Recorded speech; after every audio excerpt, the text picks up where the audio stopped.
इस कहानी की लेखिका है सोनिया सैनी। मोनिका 21 साल की नवयुवती थी। कैंपस प्लेसमेंट में उसे एक अच्छी आईटी कंपनी में जॉब मिल गई थी। उसकी शिफ्ट रात की तकरीबन 12 बजे खत्म होती थी। उस रोज भी अपना काम खत्म करने के बाद वो ऑफिस से निकली और अपनी साइकिल की मदद से रेलवे स्टेशन पहुंच गई। साइकिल को पार्क करने के बाद मोनिका प्लेटफॉर्म पर खड़े होकर अपनी ट्रेन का इंतजार करने लगी। अचानक ही उसकी नजर रेलवे स्टेशन पर लगे एलईडी बोर्ड पर गई। रोज की तरह उसमें आने वाली ट्रेन का नाम और शेड्यूल आज दिखाई नहीं दे रहा था। डिस्प्ले बोर्ड की एलईडी बार बार जल बुझ रही थी। अचानक ही प्लेटफॉर्म की पावर सप्लाई कट गई और हर तरफ अंधेरा हो गया। कोई कुछ समझ पाता उससे पहले ही मोनिका की ट्रेन प्लेटफॉर्म पर आ गई। बिना देरी किए बाकी के पैसेंजर्स के साथ साथ मोनिका भी झट से ट्रेन में चढ़ गई। इस समय रात के 11:30 बज गए थे। आज ट्रेन में कुछ गिने चुने पैसेंजर्स ही दिखाई दे रहे थे। मोनिका ने अपने हेडफोन में लाउड म्यूजिक लगाया और आंखें बंद कर अपना सर सीट के बैक सपोर्ट में टिका दिया। कुछ ही देर में लाउड म्यूजिक होने पर भी दिन भर की थकान के कारण उसकी आंख लग गई थी। थोड़ी देर बाद उसका मोबाइल रिंग करने लगा। रिंग की आवाज से मोनिका की नींद टूट गई। स्क्रीन पर पापा का नाम फ्लैश हो रहा था। मोनिका ने फोन उठाया तो उधर से पापा की आवाज सुनाई देने लगी।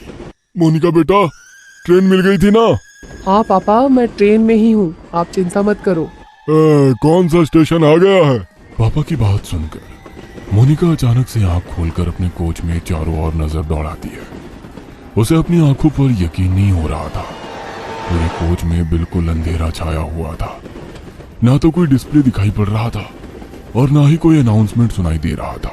पापा, आई थिंक कुछ प्रॉब्लम है। यहाँ ट्रेन में कुछ है ही नहीं। सारी लाइट्स ऑफ है और कोई अनाउंसमेंट भी नहीं हो रही है। बेटा, आसपास किसी पैसेंजर से पूछना क्या बात है। पापा, पूरा कोच खाली पड़ा हुआ है। मैं अकेली हूँ यहाँ। ये क्या बोल रही है बेटा? मुझे डर लग रहा है।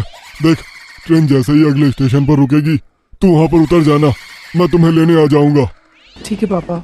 मोनिका अब ट्रेन के अगले स्टेशन पर रुकने का इंतजार कर रही थी। आमतौर पर यह ट्रेन हर 10 या 12 मिनट में अगले स्टेशन के लिए रुकती थी, लेकिन आज पूरे 20 मिनट हो चुके थे, लेकिन ट्रेन रुकने का नाम ही नहीं ले रही थी। मोनिका को घबराहट हो रही थी। उसे कोई आइडिया नहीं था वो अभी कहाँ पर है। ड्राइवर की कैबिन में जाकर उससे कांटेक्ट करती हूँ, शायद कुछ हेल्प कर सके। ऐसा सोचकर मोनिका अपनी मोबाइल की टॉर्च ऑन करके इंजन रूम तक पहुंच जाती है। वहां जाकर वो ड्राइवर के केबिन को लगातार खटखटाती रहती है, लेकिन अंदर से कोई जवाब नहीं मिलता। डर से मोनिका की सांसें उखड़ रही थी।